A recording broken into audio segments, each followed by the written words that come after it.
नमस्कार शेतकरी बांधवांनो, आपण आज माती ते मार्केट या यूट्यूब चॅनलमध्ये तुमचं सर्वांचं स्वागत करतो.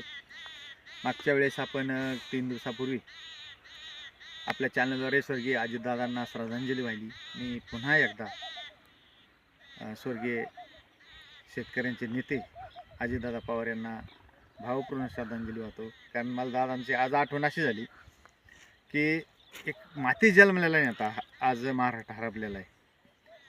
दादांच्या जाण्यानं सगळ्यात मोठं नुकसान झाले ते शेतकरी वर्गात झाले. कोणत्या पक्षाला मतदान करतो याच्याशी माझा हिशोबच नाही, परंतु ज्या मातीत दादा जन्मले होते मातीविषयी शेतकऱ्यांविषयी एक आकस ज्ञान आणि शेतकऱ्यांना काय लागतंय हे ज्ञात असलेल्या नेता आज महाराष्ट्र गमावलेला आहे. कारण आज जर पाहिलं, आजचेच कांदा मार्केट जर पाहिलं तर 13-14 रुपये कांद्याची परिस्थिती आलेली. किमान 20 रुपये कांद्याला रेट असला तर शेतकऱ्याचं कुठंतरी एक गाडं चालू होते. म्हणून मला आज दादाची विशेष आठवण झाली.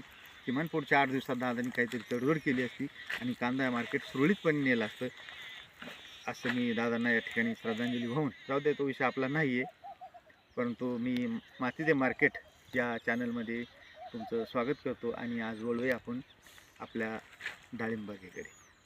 आज ही डाळिंब बाग आहे.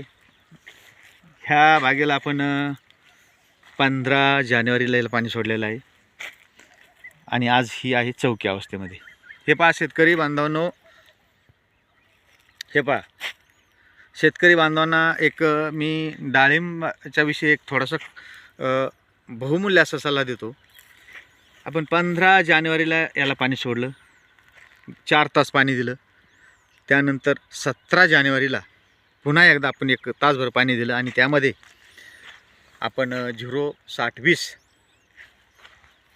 हे खत याला दिलं.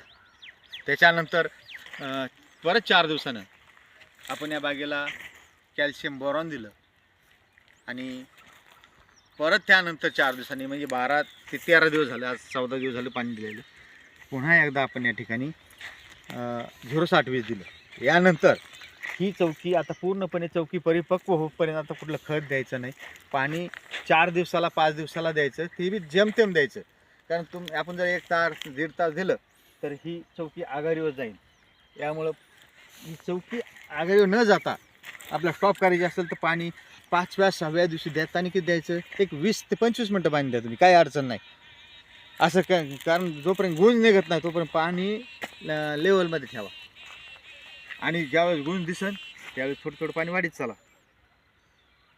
आणि डाळिंबाची बागेची ही खासियत आहे, नाहीतर कळी काढू काढू शेतकरी बेजार होतो. 3-3, 4-4 दिवस, 8-8 दिवस त्या प्लॉटमध्ये कळीच आपले हे आघाडीच काढण्यात त्याचे दिवस व्यस्त होतात. आणि ज्यावेळेस आघाडी निघते बागेला, कुठल्याही लक्षात ठेवायचं, आघाडी निघते, आघाडी काढायची वेळ झाली की 100% त्या बागेला कळी कमी निघणार. त्यामुळं आघाडी न येऊ देण्यासाठी पाणी कमीत कमी वापर करा. सध्या आभाळ आहे, वरून स्प्रे घ्या, बुरशीनाशक कीटकनाशक घ्या.